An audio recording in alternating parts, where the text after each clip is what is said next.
Mesdames, Messieurs, bonjour et bienvenue à la revue des Grandes Unes. C'est la dernière édition de la semaine. Nous sommes le vendredi 15 octobre, 14 octobre 2022 et nous sommes en direct de nos studios de Douala, la première escale en kiosque. On voit ce que nous propose la presse ce matin et on démarre avec la nouvelle expression qui s'intéresse à l'enseignement supérieur. Les chercheurs blasés et désillusionnés, titre le journal La Nouvelle Expression, alors qu'ils pensaient avec enthousiasme travailler pour que les résultats de leurs recherches impulsent rapidement le développement de leur pays. Ils sont profondément étonnés de l'indifférence et de l'éternel statu quo des pouvoirs publics, écrit La Nouvelle Expression. Autre précision à lire en pages 4 et 5 de ce journal. À la une du journal Le Messager de ce matin, élection au sein des fédérations, le jeu trouble de Moelle Kombi s'interroge le journal. La lettre circulaire signée du ministre des Sports révèle quelques entorses aux prescriptions réglementaires, pourtant dictées par le Premier ministre, écrit chez Le Messager.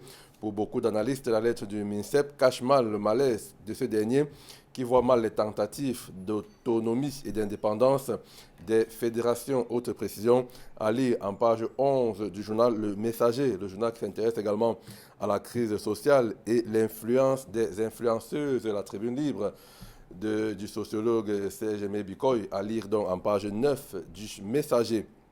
À la une de l'économie quotidien, évaluation. Le top 15 des entreprises camerounaises par chiffre d'affaires en 2021 pointe l'économie quotidien. Le classement a été effectué par l'Institut national de la statistique dans la 21e édition de son rapport intitulé Études économiques et financières des entreprises, publié le 11 octobre 2022. Évocation en page 3 de l'économie quotidien. À la une de Cameroun Tribune, excellence académique, 3000 diplômés à l'honneur, pointe le quotidien bilingue gouvernemental. En plus de la prime d'excellence académique offerte depuis plusieurs années aux étudiants méritants des universités d'État, le président de la République, Paul Biya, a décidé de récompenser et d'encourager les meilleurs lauréats du BTS et du HND. Ceux de la session 2020-2021 passent déjà à la caisse pour percevoir chacun la somme de 50 000 francs CFA. Pendant ce temps, l'heure du Sahel parle de la gratuité de l'école primaire. 20 ans après, c'est toujours payant. Titre dans le tri-hebdomadaire régional d'information du Nord Cameroun. Autre précision en page 9 de ce journal. À la une du quotidien, émergence cancer du sein, plus de 3000 nouveaux cas par an au Cameroun. Titre le quotidien. Émergence et pour Éco-Santé, congrès scientifique, les gynécologues se réunissent à Douala, nous dit Éco-Santé de ce matin. Le médiateur s'intéresse à l'honorable Jean-Claude Feuteux, un cœur en or, titre le journal Le Médiateur de ce vendredi. Et voilà donc pour l'essentiel des journaux parus ce matin et sélectionnés dans le cadre de ce programme. On accueille à présent nos invités pour le décryptage de toutes ces informations-là. D'abord, à ma gauche, Georges Semet. Bonjour Georges et bienvenue. Merci. Bonjour à vous, Achille Kamga. Je salue, comme tous les vendredis, ceux qui nous suivent dans les cadres du Cameroun et encore plus ceux qui nous suivent du côté de la diaspora. La ville de Douala, malheureusement, se réveille ce matin avec deux problèmes de mœurs qui sont très saisissants. On nous annonce qu'il y a eu un cas de viol des mineurs du côté de Yassa et il y a eu un acte horrible de sodomie, toujours sur ces mineurs. Donc, ce sont des informations qui nous laissent pantois, mais qui appellent quand même à plusieurs interrogations. Le contrôle parental, la responsabilité des adultes que nous sommes à l'endroit d'autrui et des mineurs, et aussi l'interpellation des autorités, qu'ils soient les autorités administratives, qu'ils soient les autorités traditionnelles ou alors même des établissements scolaires, afin qu'ils prennent leurs responsabilités face à de tels actes odieux. En face de vous pour décrypter l'actualité de ce vendredi, Aloïs Onana. Bonjour Aloïs et bienvenue. Bonjour à vous Achille, bonjour à Georges, bonjour à ceux qui nous suivent à travers le monde et qui tous les matins prennent de leur temps pour nous suivre et donc nous leur témoignons toute notre profonde gratitude. Commençons donc avec cette une proposée par la Nouvelle Expression sur l'enseignement supérieur et ces chercheurs qui sont blasés et désillusionnés, eux qui cherchent et qui trouvent même des fois Georges Semet, mais qui sont étonnés de l'indifférence et de l'éternel statu quo des pouvoirs publics qui ne mettent pas le résultat de leurs recherches à contribution. Est-ce que ce secteur-là est le parent pauvre des politiques publiques? Alors, pour calquer l'actualité au pays un peu plus développé que le Cameroun, les ministères qui ont en charge la recherche scientifique et l'innovation, ça c'est l'appellation du Cameroun, donc les ministères qui ont en charge de ce domaine dans les pays développés sont les ministères qui sont les plus capés en termes de budget et d'intérêt pour l'action publique.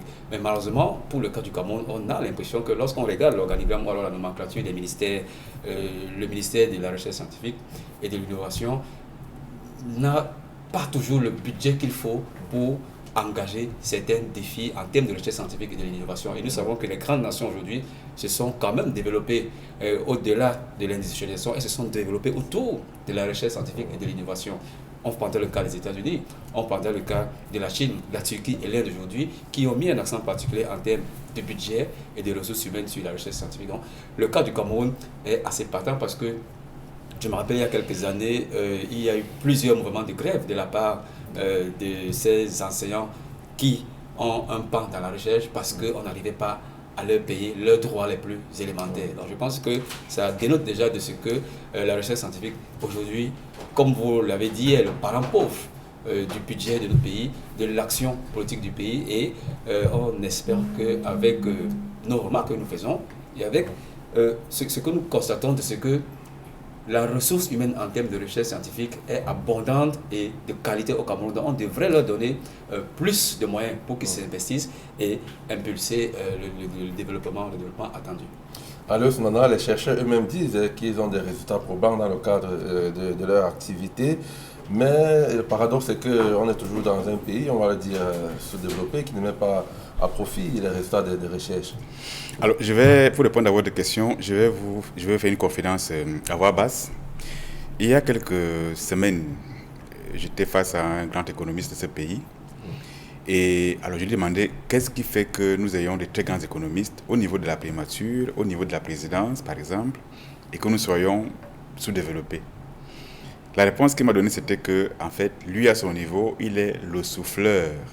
C'est-à-dire, comme dans une pièce de théâtre, il souffle et ceux qui sont sur la place doivent donc exécuter, mettre en musique, exactement, de donner sens à ce que les chercheurs et les économistes émettent comme idée.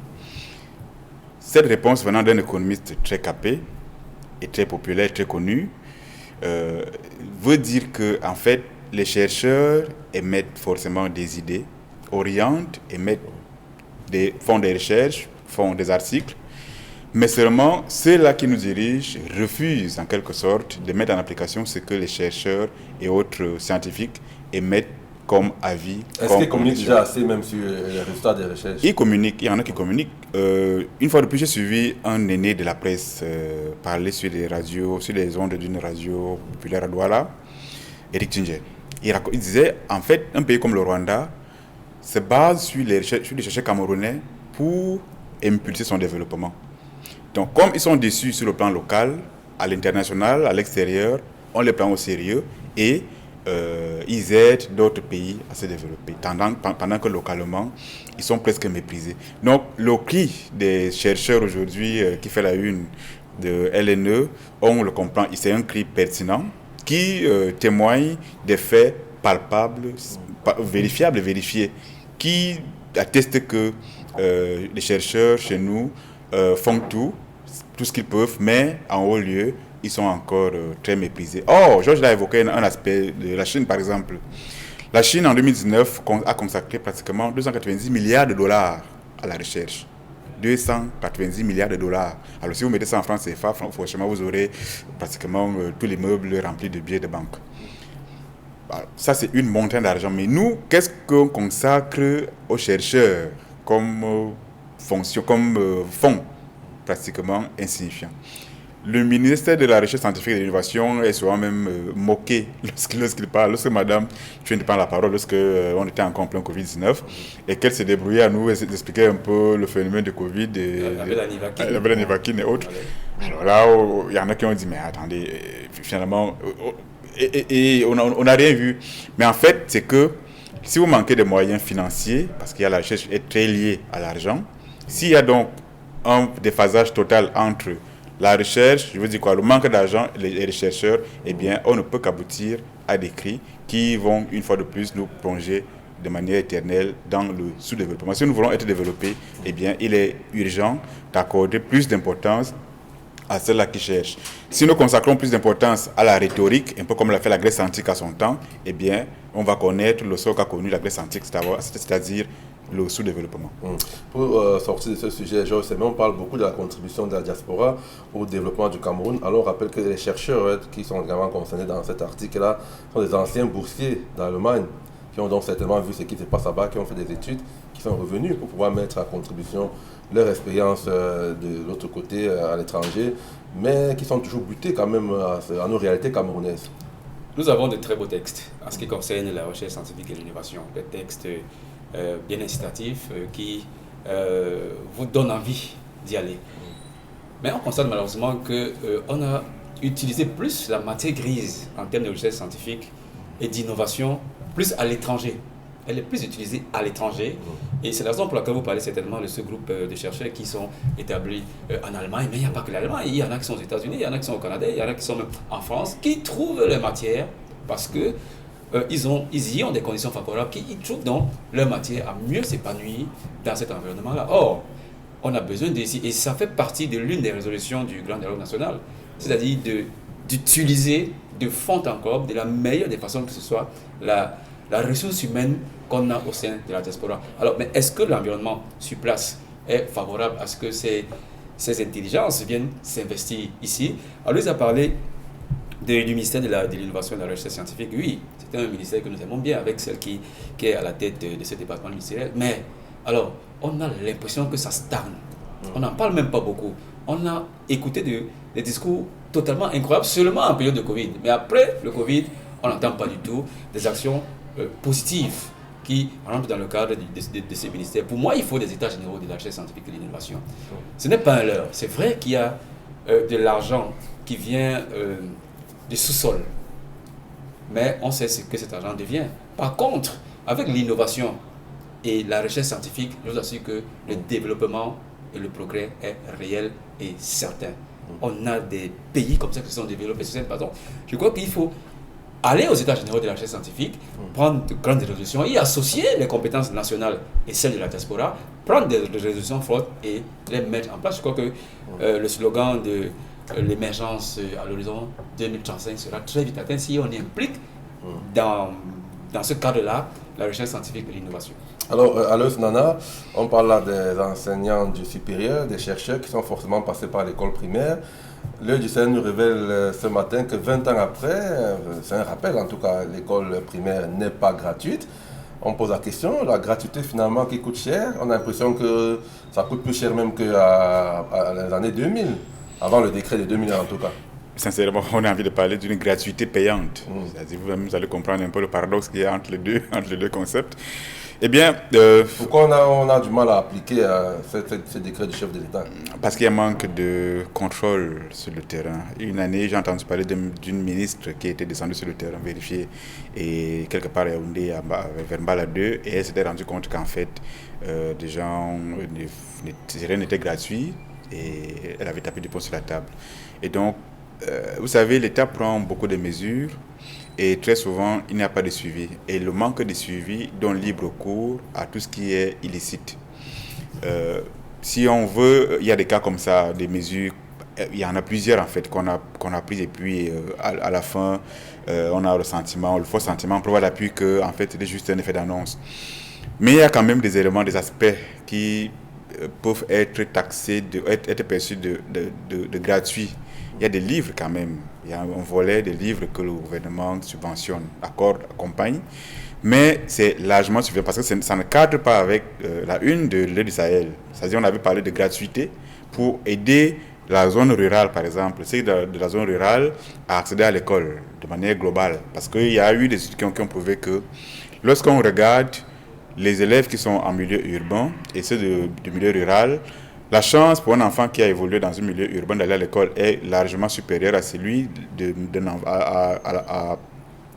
enfant qui est dans un milieu rural. Donc, c'était une façon de vouloir équilibrer l'accès à l'école à tous. Mais seulement, on est passé, l'intention est restée, au début elle était saluée, mais le chemin faisant, on s'est rendu compte qu'il y en a qui ont profité du laxisme de l'État et sont revenus et ont réanimé les jeux des mondes, sont revenus à pratiquement 20 ans.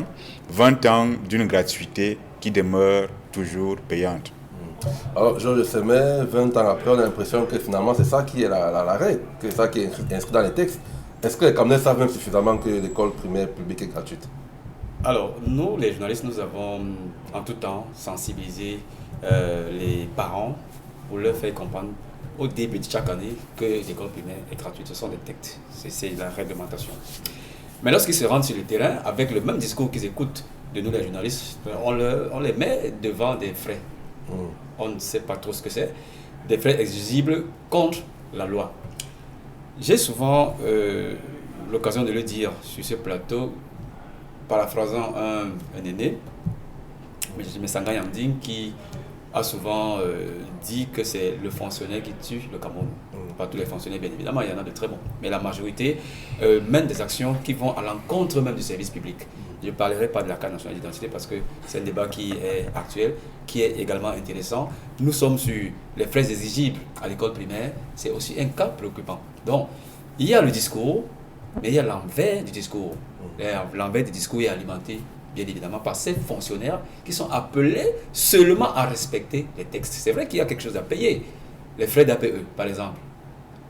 Mais en ce qui concerne certains frais exigibles, c'est gratuit. Et l'État l'a martelé. Donc, ce qu'il faut faire maintenant, c'est rappeler à ces responsables de ces écoles primaires de dire à leurs préposés qui sont censés appliquer cette réglementation de ne plus le faire.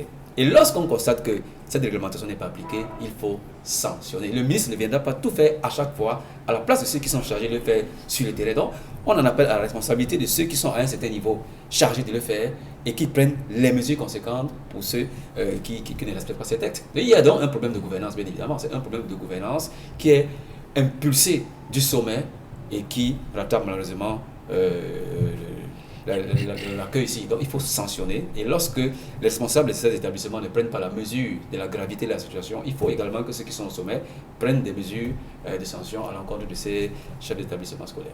Voilà donc pour ce qui est de ce chapitre consacré à l'éducation, avec les unes parues à travers les différents journaux. On va passer à l'économie, et messieurs, si vous le voulez bien. Il y a l'économie quotidienne qui nous annonce ce matin que l'Institut national de la statistique a publié donc un rapport sur le top 15 des entreprises camerounaises par chiffre d'affaires en 2021. Alors, Nana, vous avez certainement suivi cette actualité-là. Est-ce que quand on regarde le top 15 de ces entreprises, ça reflète également la réalité en termes de performance de ces entreprises?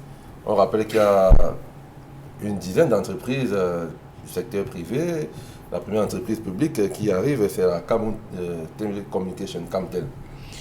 Eh bien, c'est en quelque cadre qui tombe à point nommé, qui tombe au moment où l'État, les pouvoirs publics ont décidé de forcer quelques entreprises à entrer en bourse. L'entrée en bourse des entreprises publiques et parapubliques est la conséquence, en quelque sorte, des mauvais résultats qu'on observe au niveau de certaines entreprises publiques.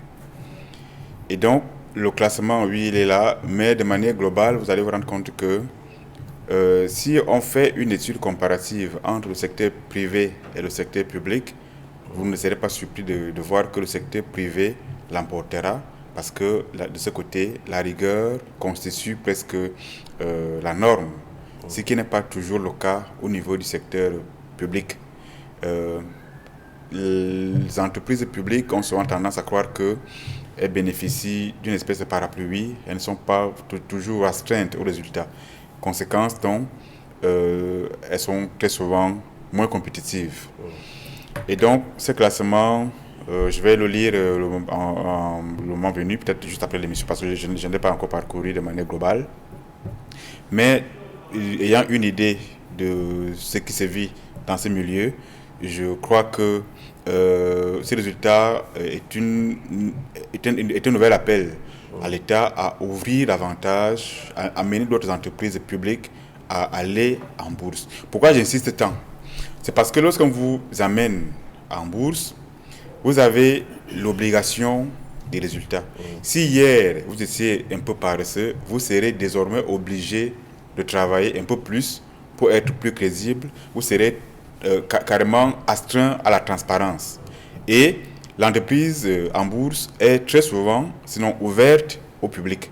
C'est-à-dire que Achille Kamga peut se dire, je prends des actions chez Camtel, chez PAD, et du coup, le management qu'on avait avant va changer parce qu'il y aura d'autres regards.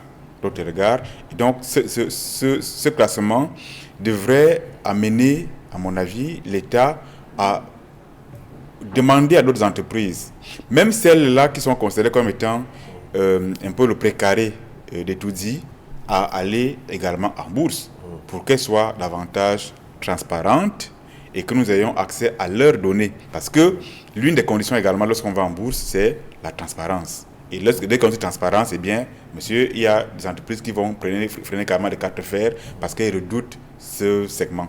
Et donc, ce classement me fait croire que même si je ne veux pas savoir qui est premier, mais en fait, je voudrais dire que au regard de l'environnement, au regard de notre ambition à être un pays émergent, il est urgent de sélectionner pratiquement toutes les entreprises publiques et les amener là où elles seront astreintes aux résultats.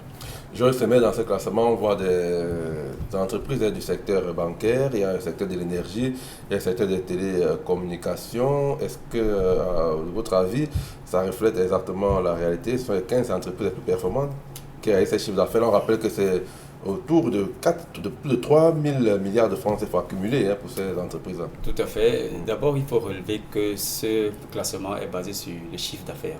Je ne suis pas sûr que si on parle de résultats nets, ce sera la même disposition en termes de classement. Donc, on va rester sur les chiffres d'affaires. Et pour peut-être ajouter du lot dans ce que Aloïse a dit, oui, vous avez parlé de l'entrée en bourse qui impose une certaine discipline et un certain canevas de gestion aux entreprises qui sont cotées, mais c'est surtout le fait que aujourd'hui, le ministre des Finances a demandé à ce que toutes les entreprises publiques, à partir de 2023, signent des contrats de performance avec l'État. Ce ne sera plus pareil. Et lorsque on jette bien évidemment un regard sur le classement que nous discutons, dont nous parlons ce matin, les 10 premières entreprises sont des entreprises privées. Entreprises privées, 9 sont des filiales des grands groupes internationaux. Il y a une seule entreprise camerounaise privée qui arrive à la 10e position. Alors, comme vous avez dit, tout à l'heure, la première entreprise publique arrive à la 11e position avec son chiffre d'affaires. Donc, il y a un problème de performance. Il y a un problème de performance, il y a un problème de gestion. Et je pense qu'avec l'entrée en vigueur du principe du contrat de performance dès 2023, peut-être nous aurons dans ce classement une entreprise publique, pourquoi pas à la 5e position, ou à la 2e, ou à la 3e, ou même pourquoi pas à la première position. Non, c'est quelque chose qui relève de la discipline. Vous comprenez, de la discipline dans la gestion. Vous savez, gérer une entreprise, ce n'est pas un hasard. Il y a une comptabilité. Il y a une certaine comptabilité. Et la comptabilité publique ne devrait pas être différente de la comptabilité qui est adossée sur le code OHADA.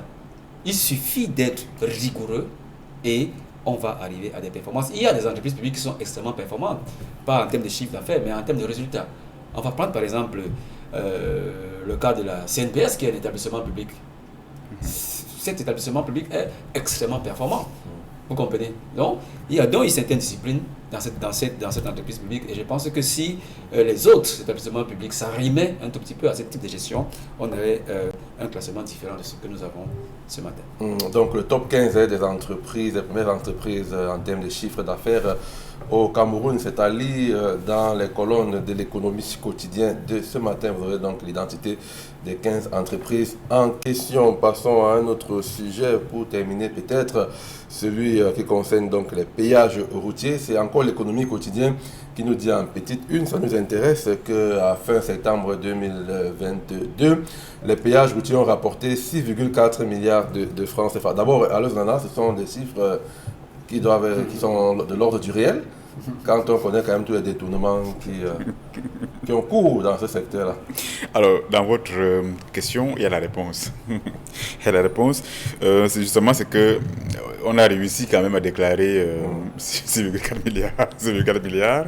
On sait personnellement qu'au niveau des péages, qui ne sont pas éclairés, parce qu'il faut dire que dans ces milieux, dans ces endroits, difficilement vous allez trouver un péage décemment éclairé, que ce soit Boumiébel, que ce soit Edea, bref, c'est des péages de manière globale à travers le Cameroun. Ce sont des zones qui brassent beaucoup d'argent, mais qui ne sont pas toujours bien entretenues. Et autre chose, les chiffres nous intéressent, c'est vrai, mais également, ce qui nous plaît, c'est l'état des routes pour lesquelles on collecte ces fonds. Si vous prenez votre cahier et votre stylo, vous faites l'axe Douala-Yaoundé, vous commencez à comptabiliser les nids de poules, eh bien, vous serez surpris du nombre. Et le sentiment est donc celui d'un manque de corrélation entre les fonds qu'on prend au niveau du péage et les routes. L'entretien des routes, même avant des péages, quelques mètres avant des péages, la route est fortement dégradée. Même au niveau du péage, c'est-à-dire que vous arrivez à un péage, la route est totalement affaissée, mais c'est un péage. Si vous prenez l'axe pour aller à Bafoussam, vous allez voir ce que je dis là. Il y a des endroits où le péage ne ressemble à rien du tout. Et donc, c'est bien de nous brandir souvent les chiffres, mais ce que les Camerounais attendent également en retour, c'est d'avoir des routes qui leur permettent de circuler, de faire l'économie sans avoir à affronter la mort. Parce que un tout petit nid de poule peut créer un accident, peut arracher des vies. Et donc, c'est que le chiffre nous rappelle quand même que 6 milliards, c'est pas rien. Il y a quand même une espèce de crédibilité, n'est-ce pas, de confiance qu'on peut faire à ces gens. Ils ont réussi à envoyer dans les caisses de l'État quand même 6 milliards, malgré, je veux voir sourire, vous avez évoqué le possible Micmac. C'est possible qu'il y ait un Micmac parce qu'il y a l'obscurité en quelque sorte, mais ils ont quand même réussi. Maintenant, ce que nous attendons, c'est le lien étroit entre les fonds densément collectés et les routes densément carrossables. On dit souvent sur les réseaux sociaux que Georges Semer, ceux qui travaillent dans les péages routiers ne se plaignent jamais. Ils sont là de nuit comme de jour. Est-ce que 6,4 milliards, c'est réel, c'est réaliste? Et après, même l'impact de cette agence sur... Ils se plaignent pas, généralement ils sont tous soufflés. Non, c'est juste pour blaguer. Alors, c'est une question assez importante parce que vous savez, les péages relèvent du ministère des Travaux publics. Il y a un guichet investissement et un guichet entretien qui relève des fonds du péage routier. Mais je suis tenté de dire bien évidemment que si on fait un audit du péage routier, on n'arrivera pas à ces 6,4 milliards de francs CFA. Ce serait peut-être le double. Il y a des procès aujourd'hui, il y a des personnes qui sont aujourd'hui en prison parce qu'ils ont détourné beaucoup d'argent issu des péages routiers et tous les jours nous faisons ces routes et nous voyons ce qui se passe. Donc pour moi, ces chiffres sont entièrement apparents. Mais je crois qu'on est déjà en train de prendre la mesure du phénomène, non seulement en sanctionnant ceux qui sont coupables de détournement de fonds publics, mais surtout avec le programme de 14 péages routiers automatiques qui est actuellement en train d'être implémenté. Je crois on va quand même minimiser ou alors ramener à une expression un peu plus simpliste les phénomènes de détournement de fonds dans les péages routiers, mais surtout d'augmenter la cagnotte qui nous a aujourd'hui présenté les 6,4 milliards. Je disais que ça pouvait être le double. Donc il faut automatiser, mettre en branle les péages automatiques afin de minimiser un tout petit peu les détournements de fonds qu'on a aujourd'hui dans le péage routier. Avec les 14 postes de péage automatiques qui sont en train d'être mis en œuvre par le gouvernement du Cameroun. Voilà, mesdames, messieurs, c'est ici donc que s'achève cette émission. Merci d'être venus décrypter l'actualité avec nous, chers messieurs. Merci à nos équipes techniques en régie, tous autour de Emos Fongo. On se donne rendez-vous lundi pour la première édition de la revue des GAN 1. Restez sur nos antennes. Tout de suite après nous, c'est 10-12, le Zénith.